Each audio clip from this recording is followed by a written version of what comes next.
Hey Rayleigh, and anybody else watching, and welcome back to another message from your father. So if you remember, we are in Numbers, specifically 23 through 25 today. Kind of wishing I had that bronze snake right now, or that God would just heal you right out, because you got the throw-ups tonight. You are not okay. Keeping you hydrated, you don't have a fever or anything, but your stomach is going through something, so goodness. But beyond the bronze snake, we also looked at the journey to Moab with the Israelites, the defeat of Sihon and Og. We also looked at a bit at Balak and Balaam, as well as Balaam's donkey. And we're going to see more of that today. And then we'll also see the seduction of Israel by Moab. And that is, it's an incredibly difficult thing. It's terrible to see because God warned the Israelites about being seduced by people and being unequally yoked, being joined together with people that do not believe in God, do not believe in the God of the Israelites. Very, very dangerous. And not just for that generation, for generations to come. This is a massive issue. It shapes the entire course of history. So again, all of this in 23, 24, and 25 today. So we will start with 23. Balaam said, "Build me 7 altars here, and prepare 7 bulls and 7 rams for me." Balak did as Balaam said, and the 2 of them offered a bull and a ram on each altar. Then Balaam said to Balak, "Stay here beside your offering while I go aside. Perhaps the Lord will come to meet with me. Whatever he reveals to me, I will tell you." Then he went off to a barren height. God met with him, and Balaam said, "I have prepared 7 altars, and on each altar I have prepared a bull and a ram." The Lord put a message in Balaam's mouth and said, "Go back to Balak and give him this message." So he went back to him and found him standing beside his offering with all the princes of Moab. Then Balaam uttered this oracle: "Balak brought me from Aram, the king of Moab, from the eastern mountains. Come," he said, "curse Jacob for me. Come, denounce Israel." How can I curse those whom God has not cursed? How can I denounce those from whom the Lord has not denounced?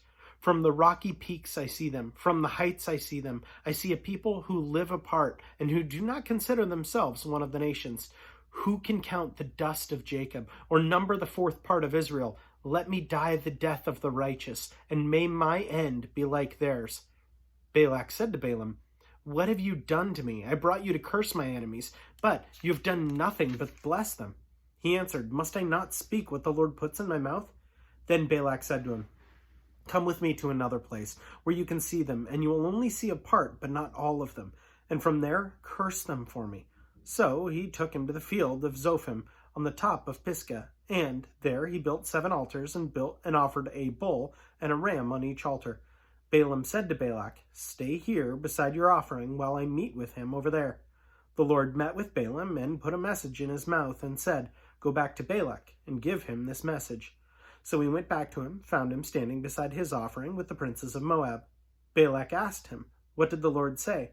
Then he uttered his oracle.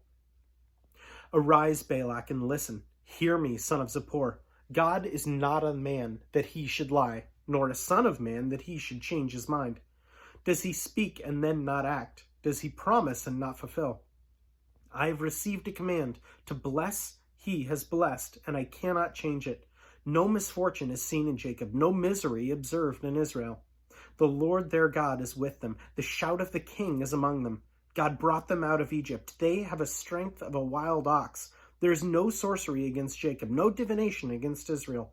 It will now be said of Jacob and of Israel, 'See what God has done.' The people rise like a lioness. They rouse themselves like a lion that does not rest till he devours his prey and drinks the blood of his victims."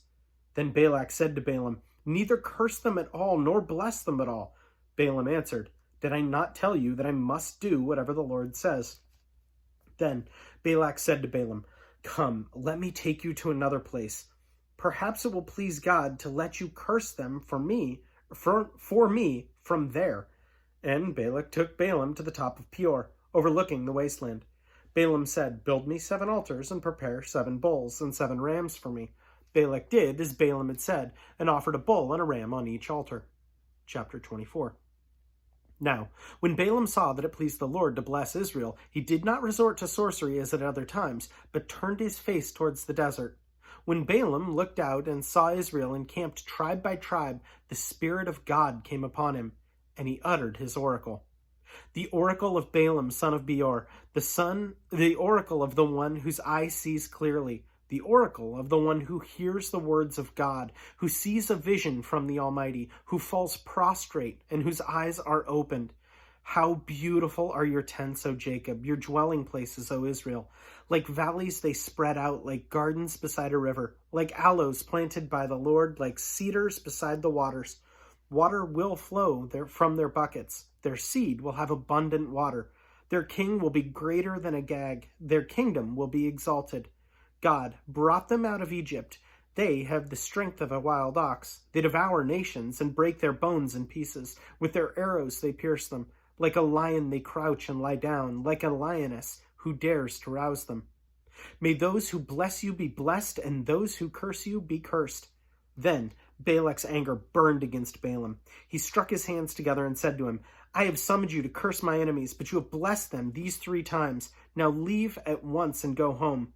I said I would reward you handsomely, but the Lord has kept you from being rewarded. Balaam answered Balak, Did I not tell the messengers you sent me? Even if Balak gave me his palace filled with silver and gold, I could not do anything of my own accord, good or bad, to go beyond the command of the Lord. And I must say only what the Lord says. Now, I'm going back to my people, but come, let me warn you of what this people will do to your people in days to come. Then he uttered this oracle, the oracle of Balaam, son of Beor, the oracle of one whose eye sees clearly, the oracle of one who hears the words of God, who has the knowledge from the Most High, who sees a vision from the Almighty, who falls prostrate and whose eyes are opened. I see him, but not now. I behold him, but not near. A star will come out of Jacob. A scepter will rise out of Israel. He will crush the foreheads of Moab, the skulls of all the sons of Sheath. Edom will be conquered. Seir, his enemy, will be conquered. But Israel will grow strong. A ruler will come out of Jacob and destroy the survivors of the city. Then Balaam saw Amalek and uttered his oracle. Amalek was the first among the nations, but he will come to a ruin at last. Then he saw the Kenites and uttered his oracle. Your dwelling place is secure. Your nest is set in a rock.